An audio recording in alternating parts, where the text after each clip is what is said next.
everyone, welcome to Civils 360 Hindu newspaper analysis session. So, നമ്മൾ ഇന്നും Hindu news പേപ്പറിൻ്റെ അനാലിസിസുമായി എത്തിയിരിക്കുകയാണ്, അത് നമ്മുടെ സ്വന്തം മലയാളം ഭാഷയിൽ.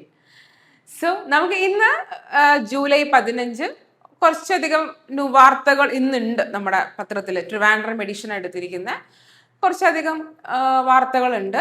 പക്ഷേ അതിൽ കുറച്ച് പ്രാധാന്യം ഏറിയ ചില വാർത്തകളാണ് നമ്മളിന്ന് ഇവിടെ ഡിസ്കസ് ചെയ്യുന്നത്, അല്ലേ? അപ്പോൾ സെഷനിലേക്ക് കടക്കുന്നതിന് മുന്നേ ഞാൻ നിങ്ങളോട് ചോദിക്കട്ടെ, എങ്ങനെ പോകുന്നു നിങ്ങളുടെ പ്രിപ്പറേഷൻസ്? കറണ്ട് അഫയേഴ്സ് ടോപ്പിക്സ് ഒക്കെ നിങ്ങൾ ഇപ്പോഴും എങ്ങനെയാണ് പഠിക്കുന്നത്? കറണ്ട് അഫയേഴ്സിന്റെ പ്രാധാന്യം ഇപ്പോൾ ഓരോ ദിവസം കൂടുന്തോറും വർദ്ധിച്ചു വന്നുകൊണ്ടിരിക്കുകയാണ്.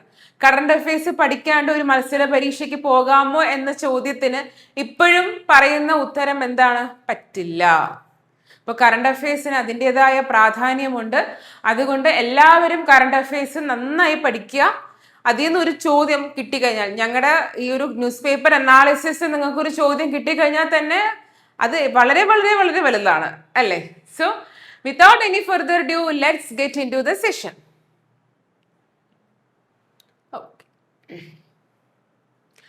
മേജർ ഹെഡ്ലൈൻസ് ഓഫ് ടുഡേ നമുക്ക് നോക്കാം. This is from like polity perspective ആണ്. Supreme Court weighs SOP for urgent cases affecting life and liberty. Here, India-US defend tech ties. ഇത് നമുക്ക് എന്താ പറയാ, നമുക്കൊരു ബൈലാറ്ററൽ റിലേഷൻ അല്ലെങ്കിൽ ഇന്റർനാഷണൽ റിലേഷൻസിൽ വരുന്ന ഒരു ടോപ്പിക്കാണ്. Then next, India bans import of goods made using forced labor amid pending US probe. ഇവിടെ പോളിറ്റി ചെറിയൊരു പെർസ്പെക്റ്റീവും കയറി വരുന്നുണ്ട്. അതിൻ്റെ കൂടെ എന്ത് വരുന്നുണ്ട്? ഇന്റർനാഷണൽ റിലേഷൻസിന്റെ ടോപ്പിക്കും കരുതി. GS2 തന്നെ രണ്ടും വരുന്നത്, അല്ലേ? പോളിറ്റിയും IR-ഉം. പിന്നെ ഗോൾഡ് സ്റ്റാൻഡേർഡ് എന്നൊരു പേര് വന്നിരിക്കുകയാണ്, അല്ലേ? എന്തിനാന്ന് നമുക്ക് നോക്കാം. India UK trade deal is coming into effect today. ഇതും ഒരു ബൈലാട്രൽ. ഇപ്പൊ നിങ്ങൾ വിചാരിക്കും ഇന്ന് എന്താ ഫുൾ ബൈലാട്രലിന്റെ കാര്യങ്ങളാണോ, ട്രേഡും കാര്യങ്ങളാണോ? യെസ്, ഇന്ന് കുറച്ചധികം അങ്ങനത്തെ കാര്യങ്ങളാണ് നമുക്കിന്ന് ന്യൂസ് പേപ്പറിൽ കിട്ടുന്നത്. Then India's imports from China. ചൈനയുമായിട്ടുള്ള ഇന്ത്യയുടെ ബന്ധം ദൃഢമായിക്കൊണ്ടിരിക്കുകയാണ് എന്ന് പറയുന്നതാണ്. ദെൻ അവസാനമായി സയൻസ് ആൻഡ് ടെക്കിൽ വരുന്ന ഒരു കാര്യമാണ് നാസ ആസ്ട്രോനോട്ട് അനിൽ മേനൻ. അനിൽ മേനൻ നമുക്ക് പറയാൻ പറ്റും, അനിൽ മേനൻ, ബിക്കോസ് അദ്ദേഹം ഒരു മലയാളിയാണ്. അപ്പൊ നമുക്ക് വളരെ ഈ വാർത്ത കളയാൻ പറ്റുമോ? ഒരിക്കലും പറ്റില്ല. നമ്മൾ മലയാളികൾ ഈ വാർത്ത എന്തായാലും വായിച്ചിരിക്കും. So NASA astronaut Anil Menon embarks on 8-month stint to international space station. നമുക്ക് നോക്കാം. ഇനി നമുക്ക് ഓരോ വാർത്തയും അനലൈസ് ചെയ്ത് നമുക്ക് നോക്കാൻ പറ്റും. Let's see. ആദ്യത്തത്, supreme court weighs SOP for urgent cases affecting life and liberty. So ഞാൻ ഇവിടെ കൊടുത്തിട്ടുണ്ട് UPSC റെലവൻസിൽ GS paper 2 judiciary, fundamental rights, judicial reforms, access to justice and rule of law. ഈ ഏരിയാസിലാണ് ഈ വാർത്ത വന്നു വീഴുന്നത്, അല്ലെ? നമുക്ക് വായിക്കുമ്പോൾ, ഇപ്പൊ നിങ്ങൾ പത്രം വായിക്കുമ്പോൾ എപ്പോഴും നിങ്ങളുടെ അടുത്ത് എന്തുണ്ടാവണം? ചായയും കാപ്പിയാണോ? അല്ല, എന്തുണ്ടാവണം? സിലബസ് ഉണ്ടായിക്കഴിഞ്ഞാൽ നമുക്ക് വായിക്കാൻ വളരെ വളരെ ഈസി ആയിരിക്കും. നമുക്ക് മനസ്സിലാകാം എന്തൊക്കെ ടോപ്പിക്സ് ആണ് വരുന്നത് എന്നുള്ളത് വാർത്തയിലല്ലേ. അപ്പൊ ഈ ഒരു ടോപ്പിക് എടുക്കുമ്പോൾ നമുക്ക് കാണുമ്പോൾ ഓക്കെ, ഇത് പൊളിറ്റിയാണ്, GS2 ആണ് എന്നൊരു റെലവൻസ് നമുക്ക് കിട്ടും. നമുക്ക് നോക്കാം, പരിശോധിക്കാം. നമുക്ക് ഈ വാർത്ത ഒന്ന് പരിശോധിക്കാം. Why news? എന്തുകൊണ്ട് ഇത് ന്യൂസ് ആയിട്ട് വന്നിരിക്കുന്നു? Let's see. Supreme Court is actually considering framing a standard operating procedure. It is SOP, Standard Operating Procedure, to ensure 24/7 judicial access in urgent cases involving life and personal liberty. അല്ലെ, ലൈഫും personal ലിബർട്ടിയും സംബന്ധിച്ചുള്ള കാര്യങ്ങൾക്ക് എന്താണ് ഒരു urgent framework. 24/7 judicial, അത് 24 മണിക്കൂറെ ഗുണം 7 ദിവസങ്ങളിൽ എന്താണ് നമുക്ക് ജുഡീഷ്യൽ ആക്സസ്, കോടതികളിൽ നമുക്ക് ആക്സസ് ചെയ്യാൻ പറ്റണം. അപ്പൊ അതിന്റെ രീതിയിൽ സുപ്രീം കോടതി ഒരു സ്ട്രക്ചർ ഫ്രെയിം ചെയ്യാൻ, സ്റ്റാൻഡേർഡ് ഓപ്പറേറ്റിംഗ് പ്രൊസീജിയർ. നമുക്ക് എന്താന്ന് നമുക്ക് നോക്കാം. ഇതാണ് ന്യൂസ് വന്നിരിക്കുന്നത്. ഇങ്ങനെ ഒരു സുപ്രീം കോടതി പറയുന്നു നമുക്കൊരു SOP എന്നൊരു കാര്യം കൊണ്ടുവരണം. അതായത് എന്തെങ്കിലും ഒരു അർജന്റ് കേസസ് ഒക്കെ വരുമ്പോൾ നമുക്ക് പെട്ടെന്ന് തീർപ്പ്, പ്രത്യേകിച്ച് ഒരാളുടെ ലൈഫ് ആൻഡ് ലിബർട്ടി, ഒരാളുടെ ജീവനും വ്യക്തി സ്വാതന്ത്ര്യവും അതുമായി പ്രത്യേകിച്ച് ആർട്ടിക്കിൾ 21 പ്രകാരമാണെങ്കിൽ, 21 ആണല്ലോ ഇത് വരുന്ന, ഏതാണ് ആർട്ടിക്കിൾ? ആർട്ടിക്കിൾ 21 ആണ് വരുന്നത്. അപ്പോൾ ലെറ്റ്സ് സീ, നമുക്ക് നോക്കാം. അതിന്റെ കീ ഹൈലൈറ്റ്സ് ഞാൻ കൊടുത്തിട്ടുണ്ട്. The proposal aims to allow citizens to approach court at what time? Any time. Day എന്നോ നൈറ്റ് എന്നോ രാവെന്നോ പകലെന്നോ ഇല്ലാണ്ട് ഏത് കേസ് ഇൻവോൾവിംഗ് ഇല്ലീഗൽ ഡിറ്റൻഷൻ, അനധികൃതമായി തടങ്കലി വെക്കുന്നത്, ഇമിനന്റ് ഡിമോളിഷൻ ഓഫ് ഹൗസ്, ഒരു വീടൊക്കെ പെട്ടെന്ന് ഇടിച്ച് നശിപ്പിക്കുക, അല്ലെങ്കിൽ അതിനെ ആ ഒരു സ്ഥലം മൊത്തം എന്താ ചേരി ഒഴിപ്പിക്കുക എന്നൊക്കെ പറഞ്ഞ കേട്ടിട്ടുണ്ടോ? അതേപോലെ ഡീപ്പോർട്ടേഷൻ, കയറ്റി വയ്ക്കുക, custodial violence and other urgent state actions affecting life and liberty. ലൈഫും ലിബർട്ടിയുമായി ബന്ധപ്പെട്ട ഒരു കാര്യമാണെങ്കിൽ ഏതൊരു സിറ്റിസണിന് എന്ത് ചെയ്യാൻ പറ്റും? കോടതിയിൽ എപ്പോൾ വേണോ അപ്രോച്ച് ചെയ്യാവുന്ന രീതിയിൽ, രാവെന്നോ പകലെന്നോ ഇല്ലാണ്ട്. അതാണ് കൊണ്ടുവന്നിരിക്കുന്നത്. The petition argues that constitutional remedies should remain available to all times. That is what we want, അല്ലേ? ഇന്ത്യയിൽ നമുക്ക് അതാ വേണ്ടത്. കോൺസ്റ്റിറ്റ്യൂഷൻ, അതായത് ഭരണഘടനാ പ്രകാരമായിട്ടുള്ള എന്താണ് പ്രതിവിധികൾ നമുക്ക് എപ്പോൾ വേണമെങ്കിലും നമുക്ക് കിട്ടണം, including weekends and also and holidays. കാരണം അവധിയാണ് എന്ന് പറഞ്ഞൊരു വിധി ഒരാളുടെ ജീവിതത്തിന്റെ കാര്യം അവധിയാണ് മാറ്റി വയ്ക്കാൻ പറ്റുമോ? ഒരിക്കലും പറ്റില്ല. അങ്ങനെ മാറ്റി വെച്ചാൽ പിന്നെ കാര്യമുണ്ടോ? ഒരു കാര്യമില്ല. Chief Justice of India, that is Suryakant, observed that SOP കുറച്ച് എഫക്റ്റീവ് ആയിരിക്കുമെന്ന്. ആരാണ്? To ensure court response to urgent request within 1 hour. ഒരു ആഴ്ചക്കകത്ത് അർജന്റ് റിക്വസ്റ്റ് ഒരാഴ്ചക്കകത്ത് വേണമെന്ന രീതിയിൽ. ലൈക്ക് ആരാണ് കൊണ്ടുവന്നത്? CJ ഓഫ് ഇന്ത്യ സൂര്യകാന്ത്, അദ്ദേഹമാണ് പറഞ്ഞത് SOP കൊണ്ടുവന്നാൽ അർജന്റ് ആയിട്ടുള്ള റിക്വസ്റ്റ് എല്ലാം 1 മണിക്കൂറിനകത്ത് വിധി കൽപ്പിക്കും, തീർപ്പ് കൽപ്പിക്കും. അതിനെക്കുറിച്ചൊരു ഇത് ഒരു ആൻസർ സൊല്യൂഷനിലേക്ക് നമുക്ക് എത്താൻ പറ്റും. ഇപ്പൊ solicitor general Tushar Mehta suggested that SOP should be framed by the Supreme Court on its administrative side rather than through judicial proceedings. ഒരു ജുഡീഷ്യൽ പ്രൊസീഡിങ്സ്, നീതിന്യായ അങ്ങനത്തെ ഒരു കോടതി രീതിയിലല്ല, അഡ്മിനിസ്ട്രേറ്റീവ് ഒരു ഡിപ്പാർട്ട്മെന്റ്, അഡ്മിനിസ്ട്രേറ്റീവ് സൈഡ് തന്നെ ഇതൊരു പ്രിപ്പയർ ചെയ്യട്ടെ എന്നാണ് solicitor general mister Tushar Mehta പറഞ്ഞിരിക്കുന്നത്. അപ്പം SOP എന്താണെന്ന് നിങ്ങൾക്ക് മനസ്സിലായല്ലോ. നമുക്കിനി നോക്കാം. Constitutional significance article 21 is important വരുന്നുണ്ട്, 32 വരുന്നുണ്ട്, 226 വരുന്നുണ്ട്. 21 that is fundamental rights, 32 is also under fundamental right, that is നമുക്ക് റിറ്റ്സും കാര്യങ്ങളൊക്കെ വരുന്ന സുപ്രീം കോർട്ട് പെർസ്പെക്റ്റീവിൽ, ആൻഡ് 226 ഹൈക്കോർട്ടിന്റെ റിറ്റ് ഇഷ്യൂ ചെയ്യുന്നത്. So, reinforces the rule of law and access to justice as essential features of the constitution. അല്ലേ? ഈ rule of law എന്ന് പറയുന്നത്, ആക്സസ് എന്ന് പറയുന്നത് എന്താണ്? ശരിക്കും നമ്മുടെ ബേസിക് സ്ട്രക്ചറിലൊക്കെ വരുന്ന കാര്യങ്ങളാണ് റൂൾ ഓഫ് ലോ എന്നൊക്കെ പറഞ്ഞാൽ. അപ്പോൾ ഒരാളുടെ ജസ്റ്റിസിന് വേണ്ടി, നീതിക്ക് വേണ്ടി ഒരാൾ അപ്രോച്ച് ചെയ്യുമ്പോൾ അത് ഡിലേ പാടുണ്ടോ? പാടില്ല. റൂൾ ഓഫ് ലോ എന്താണ്? നിയമവാഴ്ച. അതായത് നമ്മുടെ സമൂഹത്തിൽ, നമ്മുടെ നാട്ടിൽ ലോ ആണ് ഏറ്റവും വലുത്. ലോയിൽ മുകളിൽ ആരുമല്ല, അല്ലേ? അപ്പോൾ അതിന് നമുക്കൊരു ഫ്രെയിം വർക്ക് കൊണ്ടുവരണം. So everyone should get whatever justice they want, അല്ലേ? സോ നമുക്കതിന്റെ സിഗ്നിഫിക്കൻസ് ഒന്ന് നോക്കാം. ensures timely protection of fundamental rights. Fundamental റൈറ്റ്സിന്റെ ഒരു ടൈംലി പ്രൊട്ടക്ഷൻ. കാരണം അതായത് നമുക്ക് എപ്പോഴാണ് ഫണ്ടമെന്റൽ റൈറ്റ്സ് ബ്രീച്ച് ആവുക അല്ലെങ്കിൽ ബ്രേക്ക് ആവുക തോന്നിക്കഴിഞ്ഞാൽ അപ്പോൾ ഒരു പ്രൊട്ടക്ഷൻ നമുക്ക് അത്യാവശ്യമാണ്. റെഡ്യൂസസ് ഡിലേ റെഡ്യൂസ് ചെയ്യണം. സ്ട്രെങ്തൻ സിറ്റിസൺസ് ട്രസ്റ്റ് വേണം. ഞാൻ കീവേഡ്സ് മാത്രം ഞാൻ അണ്ടർലൈൻ ചെയ്യുന്നുള്ളൂ, ഞാൻ എടുത്ത് പറയുന്നുള്ളൂ, ബാക്കിയൊക്കെ നിങ്ങൾക്ക് മനസ്സിലാവുന്ന കുറേ സിമ്പിൾ കാര്യങ്ങളാണ്. Then promotes constitutional principle that justice must be accessible at all time. Challenges എന്തായിരിക്കും? So administrative logistical requirements 24/7 work ചെയ്യുക എന്ന് പറയുന്നത് കുറച്ചൊന്ന് പാടായിരിക്കും, ബട്ട് they should, അല്ലേ? Availability of judges and court staff. ജഡ്ജസിന്റെയും കോർട്ട് സ്റ്റാഫ്സിന്റെ അവൈലബിലിറ്റി അവിടെ ചെറിയ സമയത്ത് ഒരു ചലഞ്ചായിട്ട് മാറും.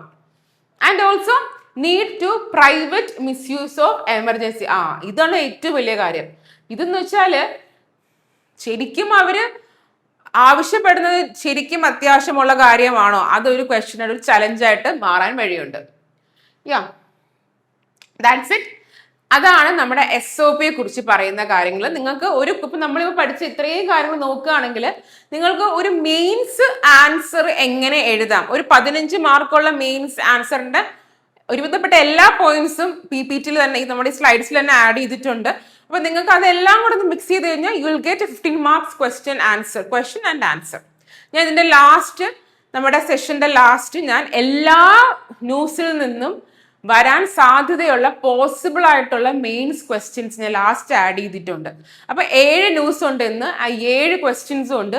അതിൽ നിങ്ങൾക്ക് 1-2 ക്വസ്റ്റ്യൻസോളം നിങ്ങൾക്ക് എന്ത് ചെയ്യാം, അത് നിങ്ങൾക്ക് ആൻസർ ചെയ്തിട്ട് ടെലഗ്രാമിൽ മെയിൽ ID ഉണ്ട്, ആ മെയിലിലേക്ക് എന്ത് ചെയ്യാം, നിങ്ങൾ എല്ലാവരും അയക്കുക. So next is India-US defence tech ties. ഇതൊരു ബയലാറ്ററൽ വരുന്ന ഇതാണ്, ഒരു ആർട്ടിക്കിൾ ആണ് നമ്മുടെ എഡിറ്റോറിയലുള്ള. സോ റെലവൻസ് GS പേപ്പർ 2-ഉം GS പേപ്പർ 3-യുമാണ് ഇതിന്റെ റെലവൻസ് ആയിട്ട് വരുന്നത്. Let's see why in news. എന്താണ് ന്യൂസിൽ വന്നത്? So India-US, despite growing India-US strategic partnership, defense technology transfer and co-development has witnessed limited progress due to controls, intellectual property issues and differing strategy priorities. ഇതിന്റെ meaning എന്ന് പറഞ്ഞാൽ നമ്മുടെ India-US actually അങ്ങോട്ടും ഇങ്ങോട്ടും എന്താണ്, അവർ ആയുധങ്ങൾ വാങ്ങുന്നു, വിൽക്കുന്നു, എല്ലാം ചെയ്യുന്നുണ്ട്. പക്ഷെ ഒരു ടെക്നോളജി ട്രാൻസ്ഫർ ഇല്ല. ഇപ്പൊ നമ്മളൊരു കൺട്രിയിൽ നിന്ന് ഒരു എക്യുപ്മെന്റ് വാങ്ങിക്കുമ്പോൾ നമ്മൾ ജസ്റ്റ് പർച്ചേസിങ് മാത്രമല്ല ചെയ്യുന്നത്, നമുക്കത് ഉണ്ടാക്കാൻ പറ്റുന്ന രീതിയിൽ നമുക്ക് ട്രെയിൻ ചെയ്യിപ്പിക്കും. നമ്മൾ വാങ്ങുന്ന കൺട്രിയിൽ നിന്നുള്ളവരെ നമ്മൾ ട്രെയിൻ ചെയ്യിപ്പിക്കും. അത് ആക്ച്വലി ഇവിടെ ഇപ്പൊ എന്താണ്, അത് ഇപ്പം വളരെ വളരെ കുറവായിട്ടാണ് കാണുന്നത്. Let's see. Growing defence partner 2002 മുതൽ ഇന്ത്യ ഏകദേശം $22 ബില്യൺ നമ്മൾ എക്യുപ്മെന്റ്സ് ചൈനയിൽ നിന്ന് മേടിക്കുന്നുണ്ടായിരുന്നു. ലൈക്ക് ഫോർ എക്സാമ്പിൾ നമ്മൾ Apache, Chinook helicopters, C-17, C-130J transport aircraft, ഇതൊക്കെ നമ്മൾ വാങ്ങിച്ചിട്ടുണ്ട്. പക്ഷേ എന്ത് പറ്റിയെന്ന് പറഞ്ഞാൽ ഒരു മീനിങ് ഫുൾ ആയിട്ടുള്ള technology transfer and indigenous manufacturing remain limited ആണ്. നമ്മൾ പർച്ചേസ് ചെയ്യുമ്പോൾ നോർമലി കൺട്രീസ് അങ്ങോട്ടും ഇങ്ങോട്ടും എക്യുപ്മെന്റ്സ് പർച്ചേസ് ചെയ്യുമ്പോൾ അവിടെ സാധനം വാങ്ങുന്നു, ഓക്കെ ബൈ ബൈ പറഞ്ഞു പോകുന്നു, ആ രീതിയിലല്ല. ഒരു ടെക്നോളജി ട്രാൻസ്ഫർ ഉണ്ട്. ടെക്നോളജി ട്രാൻസ്ഫർ എന്ന് പറഞ്ഞു കഴിഞ്ഞാൽ അവർ നമുക്കൊരു സാധനം തരുമ്പോൾ അവരുണ്ടാക്കിയത് അത് എങ്ങനത്തെ ടെക്നോളജിയാണ്, നമുക്കിത് എങ്ങനെ മേക്ക് ചെയ്യാം, അതിനെക്കുറിച്ചൊരു ഐഡിയ അത് ഉണ്ടാക്കി നമ്മുടെ രാജ്യത്ത് അവർ ട്രെയിൻ ചെയ്യിപ്പിച്ചും കൂടെ തരാറുണ്ട്. പക്ഷേ ഡ്യൂ ടു ദിസ് ലൈക്ക് കുറച്ച് നാളായിട്ട് India-US ഒരു ബന്ധത്തിനകത്ത് ഇത് കുറച്ച് ലിമിറ്റഡ് ആയി. ടെക്നോളജി, അതിന് പറയുന്ന ടെക്നോളജി ട്രാൻസ്ഫർ, അത് ആക്ച്വലി കുറച്ച് ലിമിറ്റഡ് ആണ്. ഓക്കെ, നമുക്ക് നോക്കാം. അടുത്തത് GE F414 എഞ്ചിൻ ഡീൽ. ഇതൊക്കെ നമുക്ക് ആക്ച്വലി ഒരു ഫ്ലാഗ്ഷിപ്പ് ആയിട്ടുള്ള ഒരു പ്രോഗ്രാം ആണ് India-US ഡിഫൻസ് ടെക്നോളജിയിൽ. ഇത് ആക്ച്വലി നമ്മൾ എന്തിനാണ് ഈ പ്രോഗ്രാം കൊണ്ടുവന്ന് പറഞ്ഞു കഴിഞ്ഞാൽ തേജസ് MK2 advanced medium Kombat air, അതായത് AMC, നിങ്ങൾ എവിടെയെങ്കിലും പദ്ധതി കണ്ടിട്ടുണ്ടായിരിക്കും. AMCA and twin engine deck based fighter TED-BF നമ്മൾ പറയാറുണ്ട്. സോ ഇതൊക്കെ ഒന്ന് ലൈക്ക് ഇതിന്റെ ഈ ഒരു ടെക്നോളജി ലൈക്ക് ഇത്രയും കാര്യങ്ങളുടെ ഒരു ഇതിന് വേണ്ടിയിട്ടാണ് നമ്മൾ ഈ പ്രോഗ്രാം തന്നെ കൊണ്ടുവന്നിട്ടുണ്ടായിരുന്നത്. It is a very essential flagship program between US and India defence technology. അതായത് GE, ഇത് നിങ്ങൾ പഠിച്ചു വെച്ചോ, പ്രിലിംസിന് ചോദിക്കാൻ ചാൻസ് ഉണ്ട്. ഇത് ചോദിക്കാൻ ചാൻസ് ഉണ്ട്. സോ ഇതൊന്ന് പഠിച്ചു വെച്ചോ.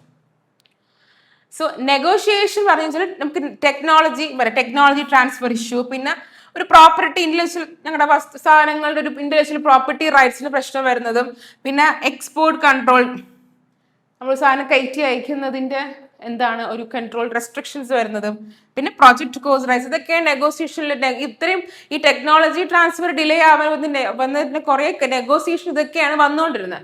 സോ ഇങ്ങനത്തെ ഒരു കറണ്ട് സെനാറിയോയിൽ US കുറച്ച് പ്രശ്നങ്ങളുള്ളത് കാരണം നമുക്കിപ്പോൾ എല്ലാ രാജ്യത്തും ഒരു പ്രശ്നം. സോ നമ്മൾ ഫേസ് ചെയ്യുന്ന പ്രശ്നങ്ങളിൽ ഒന്ന് ഇതാണ്.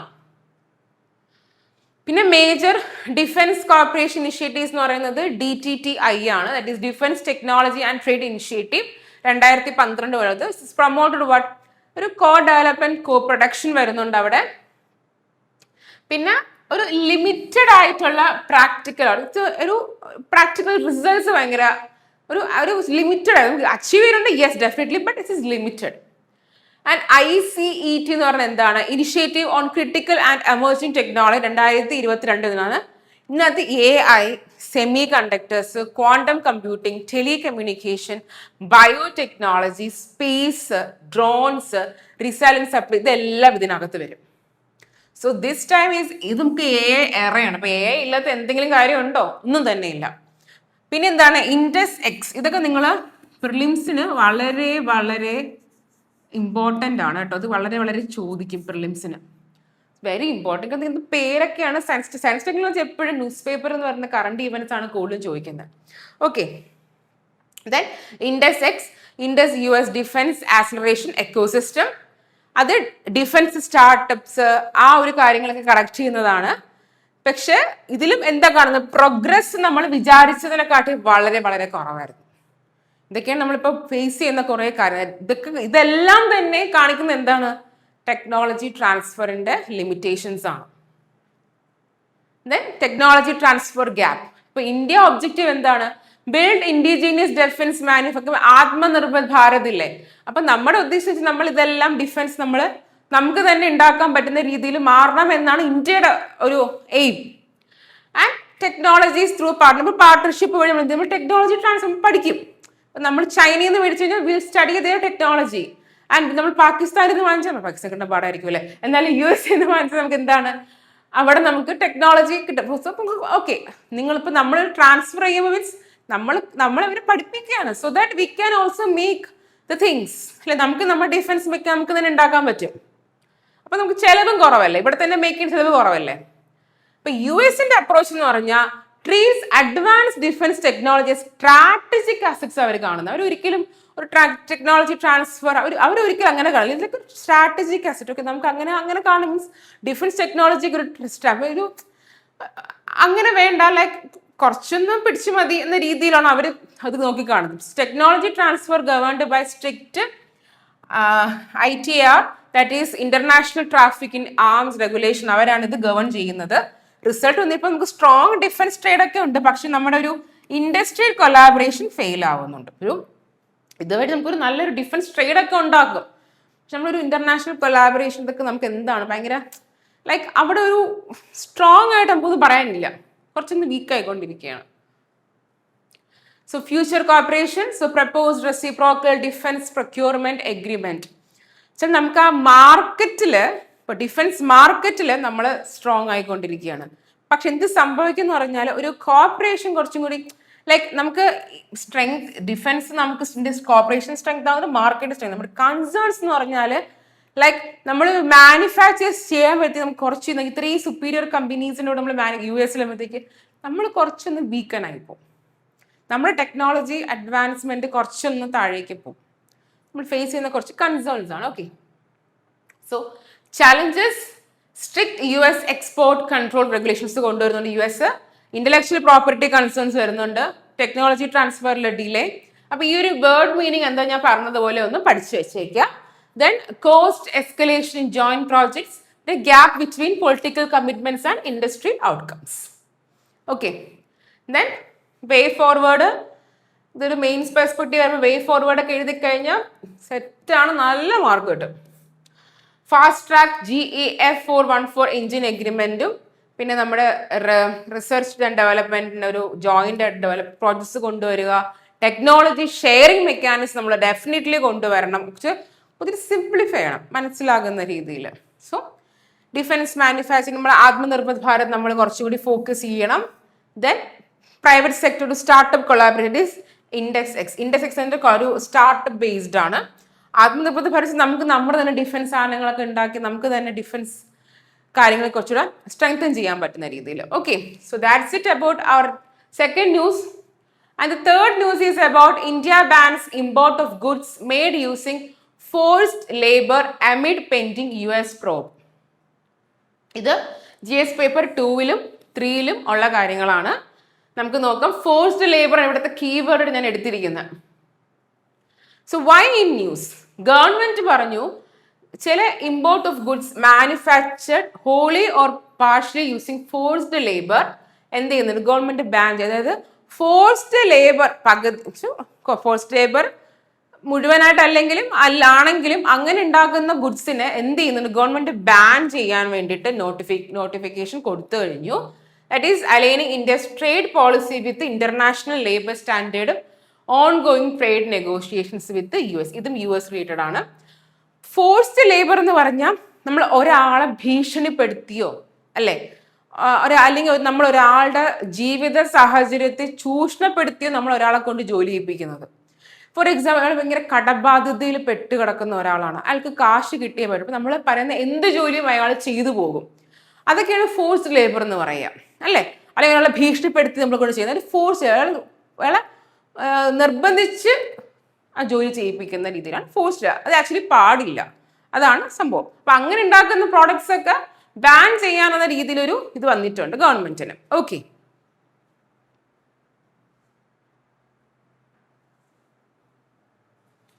then new import ban ഇതാണ്. imports of goods produced using forced labor are prohibited. അത് പ്രൊഹിബിറ്റ് ചെയ്തിരിക്കുകയാണ്. then സെൻട്രൽ ഗവൺമെന്റ് നോട്ടിഫൈ എല്ലാം ഇല്ല കേട്ടോ, ചില ഗുഡ്സ് അത് എന്ത് ചെയ്യുന്നുണ്ട്, ചിലപ്പോൾ ഓരോ ടൈം കഴിയുന്നവർ അങ്ങോട്ടും ഇങ്ങോട്ടും ബാൻ ചെയ്യാനും സാധ്യതയുണ്ട്. The director general of foreign trade DGFT ആണ് ഈ ഇൻവെസ്റ്റിഗേഷൻസ് ഒക്കെ കണക്ക്. കുറച്ച് സസ്പെക്റ്റഡ് ആയിട്ടുള്ള സംശയാതീതമായിട്ടുള്ള കുറെ കേസ് വന്നപ്പോൾ നോക്കി, ചില പ്രോഡക്ട്സ് എന്ന് പറഞ്ഞാൽ they are not ready to make that product അല്ലെങ്കിൽ manufacture, but that they are forced to do this. അതാണ് അവിടെ സംഭവിക്കുന്നത്. ഇപ്പൊ ഡെഫിനിഷൻ ഓഫ് ഫോഴ്സും കൊടുത്തിട്ടുണ്ട്. Based on international labour organization forced labour convention എന്ന് തെറ്റി പറയുന്നത്, forced labour means any work or service extracted from a person under the threat of punishment or penalty without the person voluntary consent, അവരുടെ സ്വന്തം ഇഷ്ടപ്രകാരം അല്ലാണ്ട്. Okay, so how this thing link with India-US trade? US ആണ് ശരിക്കും പറഞ്ഞാൽ. സോ US actually investigating whether trading partners effectively prohibit, കാരണം prohibit imports made using force. കാരണം അത് ആക്ച്വലി ഈ US ആണ് ഇൻവെസ്റ്റിഗേറ്റ് ചെയ്യുന്നത്, കാരണം ഇങ്ങനത്തെ പ്രൊഹിബിറ്റ് ചെയ്യുന്നുണ്ടോ എന്ന രീതിയിൽ. So countries actually failing to enforce such measures may face higher tariffs. അപ്പൊ ഈ സാധനങ്ങൾ ഈ കൺട്രീസ് എന്ത് ചെയ്യാവോ, ഇതിനകത്ത് ഈ ഇന്ത്യ ഇങ്ങനത്തെ കാര്യം കൺട്രീസ് കുറച്ചൊന്ന് ചെയ്യുമ്പോഴത്തേക്ക് USA എന്ന് എക്സ്പോർട്ട് ചെയ്യുമ്പോൾ അവർ ഏറ്റവും കൂടുതൽ ഹയർ ടാരിഫ് എന്താണ്, ടാക്സ് ആണ് അല്ലെ. ടാക്സ് ഇമ്പോർട്ട് ചെയ്യുമ്പോൾ എക്സ്പോർട്ട് ചെയ്യുന്ന സമയത്ത് എന്താണ് ഗവൺമെന്റ് ഇൻഡ്യൂസ് ചെയ്യുന്നതാണ് എന്ത്, ടാക്സ് എന്ന് പറയുന്നത്, ഗുഡ്സിനുണ്ടാകുന്ന ടാക്സ്. അപ്പൊ ഹയർ ടാക്സ്. അപ്പം India has oppose this proposed US tariffs while simultaneously strengthening its domestic trade regulations. അപ്പൊ ഇങ്ങനത്തെ ഇന്ത്യ എന്ത് ചെയ്തു, അതൊന്നും ഒപ്പോസ് ചെയ്ത് പറ്റത്തില്ല. അപ്പൊ എന്ത് ചെയ്യുന്നു, കുറെ ട്രേഡ് റെഗുലേഷൻസ് കണ്ടെത്തേണ്ടി വന്നു. Then policy significance marks a major shift in India's foreign trade policy, aligns India's trade framework with international labor and human rights standard വന്നു. So expected to strengthen India's position in ongoing India-US trade negotiations. ഇതാണ് policy significance വന്നിരിക്കുന്നത്.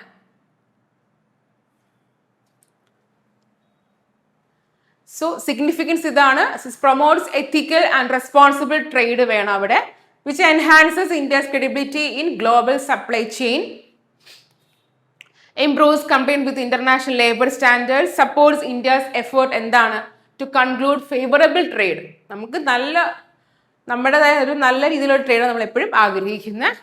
and helps prevent exploitation and modern slavery in global production network. Challenges എന്തൊക്കെയാണ്? So identifying forced labor across complex global supply chain, effective investigation പിന്നെ അതെന്താണ് enforce ചെയ്യുന്ന ബുദ്ധിമുട്ടുണ്ടാകും. So these things actually what disrupting trade and balancing labor rights. So നമ്മൾ ഒരു തൊഴിലാളി ആണെങ്കിൽ ആ തൊഴിലാളിക്ക് കിട്ടേണ്ട കുറെ അവകാശങ്ങളുണ്ട്. ആ അവകാശങ്ങളെല്ലാം ബഹിഷ്കരിച്ച് ഒരു അടിമകളെ പോലെ തൊഴിലാളികൾ ജോലി ചെയ്യാൻ പാടില്ല എന്നുള്ളതാണ് ഫസ്റ്റ് കാര്യം. ഇപ്പോൾ ഫോഴ്സ്ഡ് ലേബർ ഉള്ള ഗുഡ്സ് അവർ പ്രൊമോട്ട് ചെയ്തുകൊണ്ടിരുന്നാൽ ദിസ് ഫോഴ്സ്ഡ് ലേബർ ഒന്ന് ഇൻക്രീസ് ചെയ്തുകൊണ്ടിരിക്കും. അപ്പൊ അത് അവസാനിപ്പിക്കുകയാണ് ഉദ്ദേശം. Okay, so next is gold standard. So നമുക്ക് UPSC GS2 GS3 വരുന്നത്. India UK comprehensive economic and trade agreement ആണ് CETA. that is double contribution convention have came into force, marketing one India's most comprehensive free trading ആണ്. Actually gold standard എന്ന് പറഞ്ഞാൽ ഇന്ത്യയുടെ most ambitious ആയിട്ടുള്ള free trading agreement ആണ്. Let's see നമുക്ക് എന്താ നോക്കാം. So India UK CETA described as gold standard as one of India's most ambitious FTAs. Bilateral റിലേഷനും ഇൻവെസ്റ്റ്മെന്റിനും വേണ്ടിയിട്ടാണ്, ട്രേഡിന് എൻഹാൻസ് മാർക്കറ്റ് ആക്സസ്, ഇതൊക്കെ നിങ്ങൾക്ക് പെട്ടെന്ന് മനസ്സിലാക്കും. എപ്പോഴും നമ്മൾ ബൈലാറ്ററൽ IR പഠിക്കുമ്പോൾ കേൾക്കുന്നതാണ് അല്ലെ, enhance market trade, market access, reduce tariff കുറയ്ക്കണം, നോൺ ടാരിഫ് ബാരിയേഴ്സ് കൊണ്ടുവരിക, promote corporation, digital trade and innovation and services. Tariff liberation, UK commitments which eliminates tariffs 96.8 tariff lines, 97.8 India's export by value. നിങ്ങൾ എന്തെങ്കിലും ഈ point ഇതൊന്നും പഠിച്ചു വെക്കണ്ട. I mean this points ഒക്കെ വേണം, മീൻസ് ഡേറ്റാസ് ഒന്നും അങ്ങനെ പഠിക്കണമെന്ന് നിർബന്ധമൊന്നുമില്ല കേട്ടോ. സോ ഓവറോൾ 98.8 ടാരിഫ് ലൈൻസും 95 ട്രേഡ്. ഈ ട്രേഡ് വാല്യൂ എന്താണെന്ന് അറിയോ? Trade value like total monetary value of goods and services what that is traded between countries. അതാണ് എന്ത് ട്രേഡ് വാല്യൂ എന്ന് പറഞ്ഞാൽ. Total monetary value of goods service that is trade between the countries. അതാണ് എന്ത് trade value എന്ന് പറഞ്ഞപ്പോൾ actually ഇത് measure എങ്ങനെയായിരിക്കും? ലോക്കൽ ഡോളേഴ്സിലായിരിക്കും. എന്ത് ലൈക്ക് നമ്മുടെ ഡോളേഴ്സ് ഇൻ ലോക്കൽ കറൻസി അതായിരിക്കും ഇത് ട്രേഡ് വാല്യൂ കാൽക്കുലേറ്റ് ചെയ്യുന്നത്. ഓക്കെ, സോ ഒരു ട്രേഡ് വാല്യൂ നമുക്ക് എവിടെ എന്താണ് ഒരു കൺട്രിയുടെ ഇതിന് വലിയ ആവശ്യം തന്നെയാണ്. So India's commitments removes tariffs immediately. ഈ ട്രേഡ് വാല്യൂവിൽ എന്താ ഇത്രയും പെർസെന്റ് വരുമ്പോഴത്തേക്ക് ടാരിഫ്സ് കുറയ്ക്കണം എന്നാണ് പറയുന്നത്. 47% trade value will faced or tariffs, reduce quota based tariffs, പിന്നെ overall coverage tariff like trade value tariff lines ഒക്കെ എന്ത് ചെയ്യുക ഇത് കുറയ്ക്കണം. ഇങ്ങനെ പോയിന്റ്സ് ഒന്നും ഈ ഡേറ്റാസ് ഒന്നും പഠിക്കേണ്ട, ബട്ട് ഓവറോൾ ഇതിൽ പഠിക്കേണ്ട ഒരു കാര്യം ഞാൻ വരുന്നുണ്ട്, ഞാൻ പറഞ്ഞുതരാം. സെൻസിറ്റീവ് സെക്ടേഴ്സ് എന്ന് പറഞ്ഞാൽ dairy, cereals, pulses, vegetables, gold, jewellery, smart phones, critical പോളം, ഇതൊക്കെ ഇന്ത്യ എക്സ്ക്ലൂഡ് ചെയ്തിരിക്കുന്ന, പ്രൊട്ടക്ട് ചെയ്തിരിക്കുന്ന ഈ ടാരിഫ് കാര്യങ്ങളിൽ നിന്ന്. സോ പഠിക്കേണ്ടത് ഇതാണ്. This is important. Double contribution convention, അതായത് ഇതിനകത്ത് സോഷ്യൽ സെക്യൂരിറ്റി കോൺട്രിബ്യൂഷൻസ് എന്ന് പറയുന്ന ഒരു കാര്യമുണ്ട്. ഓക്കെ, അപ്പൊ ഇന്ത്യയിൽ ഈ സോഷ്യൽ സെക്യൂരിറ്റി കോൺട്രിബ്യൂഷൻസ് എന്ന് പറഞ്ഞാൽ ഇന്ത്യയിൽ ജോലി ചെയ്യുന്ന ഇടയ്ക്ക് സപ്പോസ് ലൈക്ക് ഇന്ത്യയുടെ ഫോർ എക്സാമ്പിൾ ഇന്ത്യയുടെ എന്തെങ്കിലും സാമൂഹിക പദ്ധതികളിലേക്ക് ഒരു എന്താണ് ലൈക്ക് ഒരു വിഹിതം കൊടുക്കണം എന്ന് വിചാരിച്ചോ, like some social security contribution, ഇന്ത്യയുടെ ഒരു സാമൂഹിക സംരക്ഷണത്തിന് വേണ്ടി കോൺട്രിബ്യൂഷൻ കൊടുക്കണം എന്ന് വിചാരിച്ചു. അപ്പൊ അങ്ങനെയാണെങ്കിൽ ഇന്ത്യയിൽ ജീവിക്കുന്ന ആൾക്കാർ ഇപ്പോൾ UK നിൽക്കുന്ന സമയത്ത് UK കൊടുക്കണ്ട, ഇന്ത്യയിൽ കൊടുത്താൽ പിന്നെ അത് UK കൊടുക്കേണ്ട ആവശ്യമില്ല. അതാണ് എന്ത് ഈ DCC എന്ന് പറഞ്ഞാൽ. Okay, so Indian professionals temporarily working in the UK will not pay double social security if contributing to India security system they are excepted. 5 വർഷത്തേക്ക് എന്താണ് ഇന്ത്യയിൽ കൊടുക്കുന്നുണ്ടെങ്കിൽ പിന്നെ എന്താണ് ഇൻഷുറൻസ് നമ്മുടെ UK കൊടുക്കേണ്ട കാര്യമില്ല. അത് ഈ DCC ഉണ്ടെങ്കിൽ ഡബിൾ ആയിട്ട് കൊടുക്കേണ്ട കാര്യമില്ല. അപ്പോൾ എക്സ്പെക്റ്റഡ് ബെനിഫിറ്റ്സ് എന്ന് വെച്ചാൽ 75,000 ഇന്ത്യൻ വർക്കേഴ്സ്, 900+ എംപ്ലോയീസ് ഇവിടെ വരുന്നുണ്ട്. Okay, then Arias of corp digital trade, financial services, professional services, fintech, ഇതെല്ലാം അതിൽ വരുന്നതാണ്. ഓക്കെ, സോ സിഗ്നിഫിക്കൻസ് എന്ന് പറയുന്നത് enhances India's export competitiveness in the UK market, bilateral relations boost ചെയ്യാൻ പറ്റും, strengthens India service exports, especially IT professional, improves ease of doing challenges like Indian MSMEs ഒരു എഫക്റ്റീവായിട്ട് നമ്മൾ നോക്കുന്നതിന് എൻഷുർ ചെയ്യേണ്ടി വരും. Managing competitions, meeting UK quality and sanitary technical സ്റ്റാൻഡേർഡ്സും, monitoring, implementation. ഇതിനകത്ത് നിങ്ങൾ പഠിക്കേണ്ട ഒറ്റ കാര്യമേ ഉള്ളൂ ഇമ്പോർട്ടൻ്റ് ആയിട്ട്, ദിസ് തിങ്. ഇതെന്താണെന്ന് പഠിക്കണം, ഇത് മാത്രമേ ഇമ്പോർട്ടൻ്റ് ആയിട്ട് വരുന്നുള്ളൂ. ആൻഡ് ഇന്ത്യസ് ഇമ്പോർട്ട്സ് ഫ്രം ചൈനയുടെ നമ്മുടെ കുറെ കാര്യം പറയുന്നത് GS പേപ്പർ 2 പേപ്പർ 3 ഇത് വരുന്നത്. So India actually what happened is that ഇന്ത്യയുടെ ചൈനയുമായിട്ടുള്ള ഒരു ഇമ്പോർട്ട്സ് ആക്ച്വലി കൂടിയിരിക്കുകയാണ് നല്ല രീതിയിൽ. അതാണ് ന്യൂസിൽ വന്നിരിക്കുന്നത്. Bilateral trade trends, India imports from China ഇത്രയും രൂപയ്ക്കാണ് വന്നിരിക്കുന്നത്. Like actually China is actually India's largest trading partner ആയിട്ട് മാറിക്കഴിഞ്ഞു. ഏറ്റവും കൂടുതൽ trade between India and China. Trade deficit എന്ന് പറയുമ്പോൾ നമ്മുടെ എന്താണ് ഇമ്പോർട്ട്സ് എപ്പോഴും കൂടുതലായിരിക്കും എക്സ്പോർട്സിനെ കാട്ടി. സോ വിച്ച് മീൻസ് ദാറ്റ് നമ്മൾ എപ്പോഴും ശ്രദ്ധിക്കേണ്ടത് നമ്മൾ ഇമ്പോർട്ട്സ് കുറച്ച് എക്സ്പോർട്ട് കൂട്ടുമ്പോഴാണ് കുറച്ചുകൂടി കൺട്രിക്ക് വരുന്നത്. സോ വിച്ച് ഹാപ്പൻസ് ഇറക്കുമതി കൂടുതലാണ്. ഇപ്പം nature of imports like electronic equipment industry ഇതൊക്കെ നമ്മുടെ ഏറ്റവും കൂടുതൽ നമ്മൾ ഇമ്പോർട്ട് ചെയ്തുകൊണ്ട് ഇരിക്കുന്നത്. Components manufacturing, domestic manufacturing, export industries, global value chains etcetera. Then India's export basket, export to China, like export ചെയ്യുന്നത് ഓർഗാനിക് കെമിക്കൽസ് ഇതൊക്കെ നമ്മൾ എന്താണ് എക്സ്പോർട്ട് ചെയ്യുന്നതാണ് ചൈനയിലേക്ക്. So India seeks to increase exports of high value added goods, especially pharmaceutical, engineering goods, technology, industry products, etc. India's position is India is less concerned about the size of the trade deficit than about the composition of trade. As we import കൂടുന്നതനുസരിച്ച് നമുക്ക് നമ്മുടെ value currency value എന്ത് ചെയ്താണ് അത് കുറഞ്ഞുകൊണ്ടിരിക്കും. But actually yeah fine, but India is less concerned ആണ് പറയുന്നത്. But the focus is on diversifying exports ആണ്, increasing value added manufacturing and achieving a more balanced and sustainable trade relationship. So significance കൊടുത്തിട്ടുണ്ട്, lot of significance ഉണ്ട്. Deep economic interdependence വരും, highlight India dependence on Chinese intermediate goods. നമ്മൾ actually China products നമ്മൾ ഭയങ്കര dependent ആണ് in one way or other. Challenges, persistent and widening trade deficit ഉണ്ട്, dependence on Chinese importance. So which actually what നമ്മുടെ limited exports of high value manufactured product ആണ്. Supply chain വൾണറബിലിറ്റീസും അവിടെ ഉണ്ടായിക്കൊണ്ടേയിരിക്കും. This is our way forward. So we have to diversify our export. നമ്മൾ കയറ്റുമതി കുറച്ചുകൂടി നമ്മളത് ശ്രദ്ധിക്കണം അല്ലേ, അതിൻ്റെ കുറച്ചുകൂടി നമ്മൾ ഹൈ വാല്യൂ പ്രൊഡക്ട്സ് കൊണ്ട് കയറ്റുമതി കൊണ്ടുവരിക. Improve competitiveness of Indian industries, reduce dependence on imports in critical sectors. So next is the last news is about NASA astronaut Anil Menon. So this is the UPSC relevance. Then NASA astronaut Anil Menon has launched abroad the Soyuz MS-29 spacecraft on his first space flight for an 8-month mission. നമ്മൾ Indian space സ്റ്റേഷനിൽ ഒരു 8 മാസത്തോളം നിന്ന് നമ്മൾ എന്താണ് ഈ Soyuz എന്ന് പറയുന്നത് ബഹിരാകാശത്തേക്ക് മനുഷ്യരെ കയറ്റുന്ന ദൗത്യമാണ് കേട്ടോ, റഷ്യയുടെ mission Soyuz MS-29 launch vehicle, then launch site Baikonur Cosmodrome, Kazakhstan, destination International Space Station, mission duration approximately 8 months, return in April 2027. So crew members Anil Menon, NASA astronaut, Roscosmos Russia, that is Pyotr Dubro, Anna Kikina. Crew will join astronauts already aboard the ISS, NASA, ESA and റഷ്യയുടെയാണ് Cosmos. About അനിമൽ is Indian origin ആണ്. അദ്ദേഹം actually Ottapalam from Kerala. അദ്ദേഹത്തിൻ്റെ father like പേര് KP Sankaran Menon. Actually he's from Kerala, basically കേരളയാണ് അദ്ദേഹത്തിൻ്റെ സ്ഥലം. Then prelims facts കൊടുത്തിട്ടുണ്ട്. പെർമനന്റ് എന്താണ് ISS എന്ന് പറഞ്ഞത്? പെർമനന്റ്ലി ഇൻഹാബിറ്റഡ് സ്പേസ് ലാബോറട്ടറി ആണ് അല്ലേ. നമ്മുടെ സ്പേസ് സ്റ്റേഷൻ സ്പേസിലുള്ള നമുക്ക് ഓസ്ട്രോണറ്റ്സിന് കുറച്ച് നാൾ ജീവിക്കാൻ വരുന്ന സ്ഥലം. Scientific research, techno demonstration, human space വെൻ എക്സെട്ര. സോ നാസാര ഇതിനെ കൊളാബറേറ്റ് ചെയ്ത് വന്നിരിക്കുന്ന ഓർഗനൈസേഷൻസും കൊടുത്തിട്ടുണ്ട്. സോ സിഗ്നിഫിക്കൻസ് ആക്ച്വലി നമുക്ക് അറിയാൻ പറ്റില്ല. അവിടെ പോയി കഴിയുമ്പോൾ അവർക്ക് എന്താണ് അവിടുത്തെ ഗ്രാവിറ്റി, അവർ സ്പേസ് എക്സ്പെരിമെന്റ്സ് ഒക്കെ ചെയ്യാൻ പറ്റുന്ന കുറേ കാര്യങ്ങളാണ് അല്ലേ.